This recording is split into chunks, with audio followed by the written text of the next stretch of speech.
के हत्यारों को फांसी दो, फांसी दो। मनीषा के हत्यारों को फांसी दो, फांसी दो। मनीषा के हत्यारों को फांसी दो, फांसी दो। मनीषा के हत्यारों को फांसी दो, फांसी दो। मनीषा के हत्यारों को फांसी दो, फांसी दो।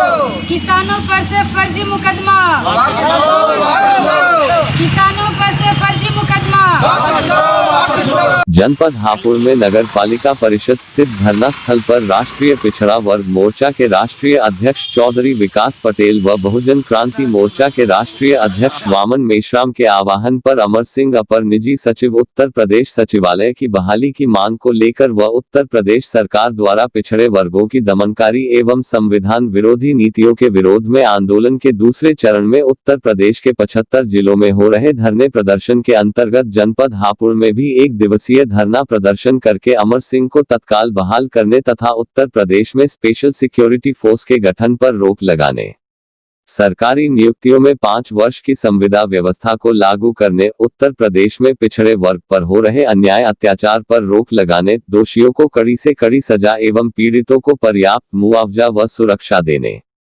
तथा 14 सितंबर के आंदोलन के दौरान राष्ट्रीय किसान मोर्चा के कार्यकर्ताओं पर दर्ज किए गए फर्जी मुकदमे वापस लेने की व हाथरस जिले की मनीषा वाल्मीकि के हत्यारों व दुष्कर्म के आरोपियों को फांसी देने की मांग को लेकर महामहिम राज्यपाल को संबोधित ज्ञापन जिलाधिकारी को सौंपा गया।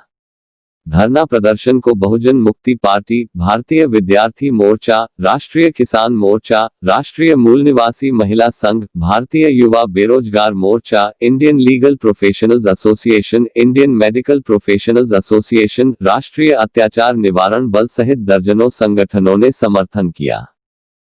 राष्ट्रीय पिछड़ा वर्ग मोर्चा के बैनर तले धरना प्रदर्शन हो रहा है। बहुजन मुक्ति पार्टी इसका पूर्ण समर्थन करती है, क्योंकि जो हाथरस में जो मनीषा नाम की लड़की के साथ जो अनुसूचित जाति की लड़की है, उसके साथ कुछ ठाकुरों ने बलात्कार करके अमान्य व्यवहार करते हुए जीभ काट दिया गया और रीढ़ की हड्डी तक तोड़ दिया गया, यानी एकदम निर्मम रूप से हत्या की गई। अब उसकी मौत भी हो चुकी है।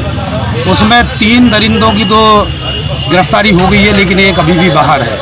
तो इनकी गिरफ्तारी शीघ्र से शीघ्र करने की हम मांग करते हैं और इनको फांसी दिलाने की जल्द से जल्द सरकार को प्रयास करना चाहिए, इसकी हमारी मांग करते हैं। दूसरा, जो उत्तर प्रदेश सरकार में एसएसएफ स्पेशल फोर्स का गठन किया गया है, जो संवैधानिक दायरे से बाहर का गठन है, क्योंकि बिना वारंट के वो गिरफ्तार कर सकती है। तो इसका मतलब ये है कि आंदोलनों को कुचलने के लिए ये स्पेशल फोर्स का गठन किया गया है।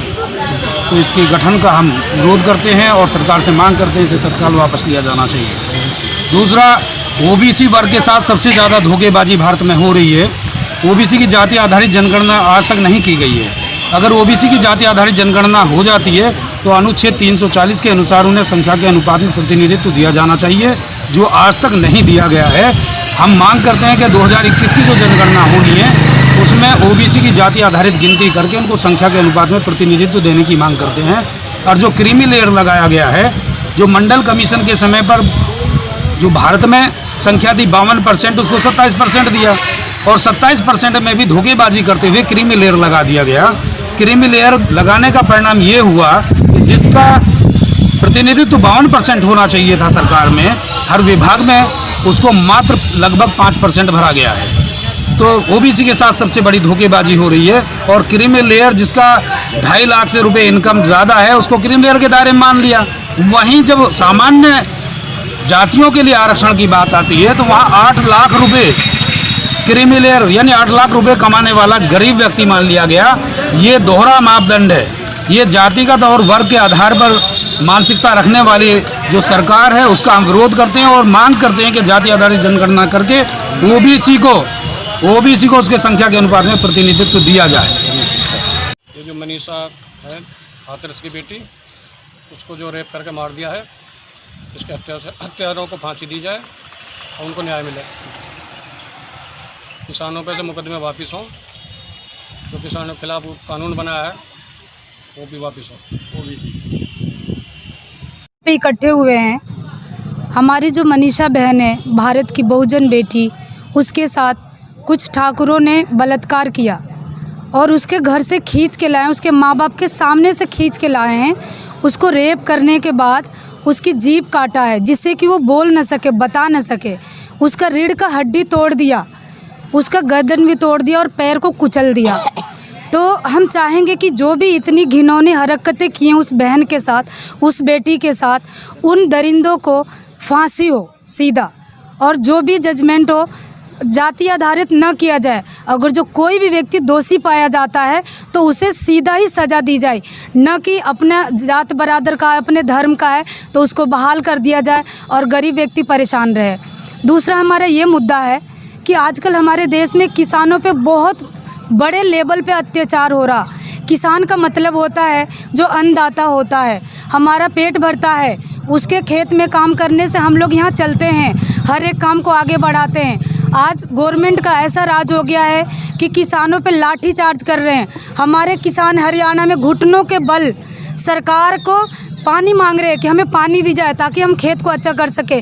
पानी देने के बजाय उन पे बहुत बुरी लाठियां बरसाई गई हैं और उनके साथ बहुत अत्याचार हो रहा है। अभी उत्तराखंड का ऋषिकेश में कुछ गरीब किसान हैं, उनके खेत में सीधा बुलडोजर चलाया है, जो धान अभी कटा भी नहीं, बिल्कुल हरा है, और वो किसान अपने खेत में, आदमी भी औरत भी सब लेटे पड़े हैं और इनको बहुत बड़े उसमें सताया जा रहा है। हम नहीं चाहते गवर्नमेंट ऐसे हम गरीब लोगों को सताए।